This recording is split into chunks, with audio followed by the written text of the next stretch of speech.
Right, this is going to be episode 4.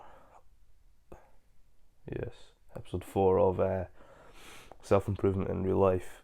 And there's only really one topic I want to kind of cover today, because it's been something that's kind of been lingering in my head for probably the last few weeks since I started rereading Relentless by Tim Grover.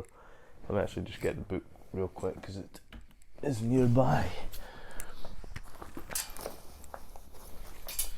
This one. I'm almost done actually. Got that much left to go. Don't know how many chapters there are because they're all called chapter 1 because they're all equally important rules. And the reason I want to speak about what I've learned from it, or what I've kind of realised, is accountability. And it's one of my values I've got up on my board there. I've got like 3 values that I like to live by, which would be wisdom, love and accountability, and all connotations of those. And the accountability part for me has been something that I've been slacking on, to say the least. I've not been as accountable for it, and it kind of comes down to, and this is in terms of my rugby, I don't feel like I'm being as diligent as I have been in the past.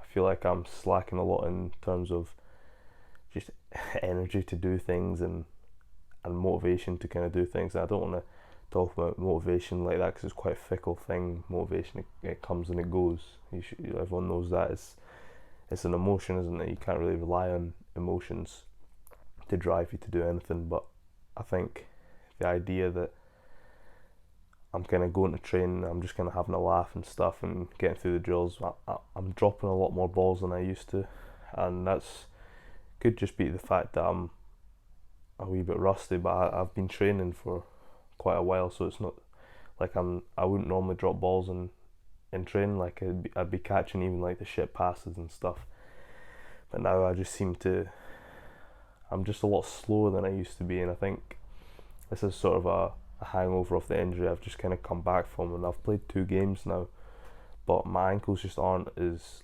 springy as they used to be. There's no, like, I'm not sort of popping off the floor, and I'm nowhere near as quick as I used to be, it's really frustrating, because not only have I experienced that before, it's also frustrating because I know that it's my fault and it's something that I could have looked after earlier, the injury that I caused, which really meant that I could have kept springy for longer.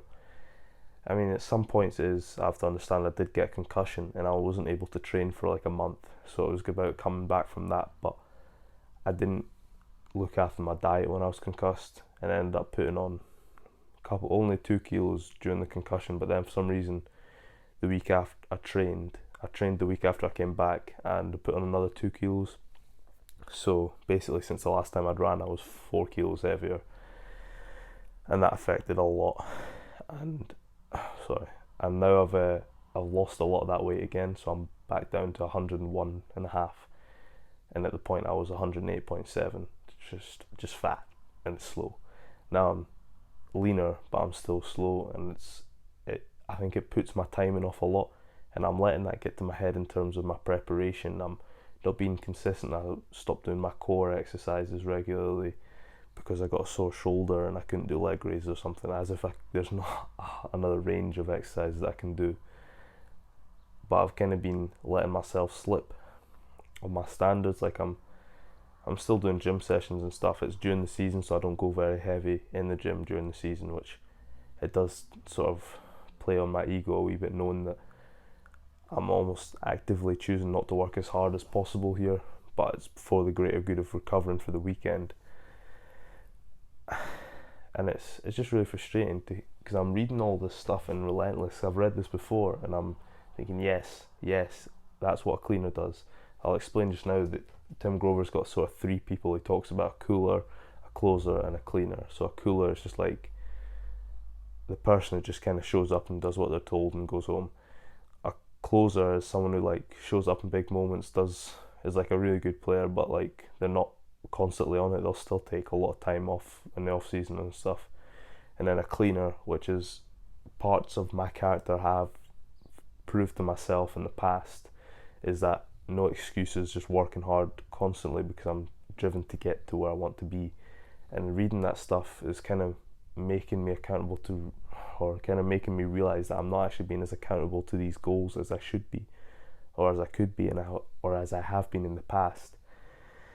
And I just keep having loads of excuses for it, which is really, really pissing me off. That I'm sitting here tired, and I could plan out my mobility sessions, which is something I should have done a long time ago. I do mobility pretty much every single day, apart from like, which is really shit, is like my off days. I'll do it on the days that I'm training, but then on my off days I'd almost be like, oh, nah, I can't be bothered.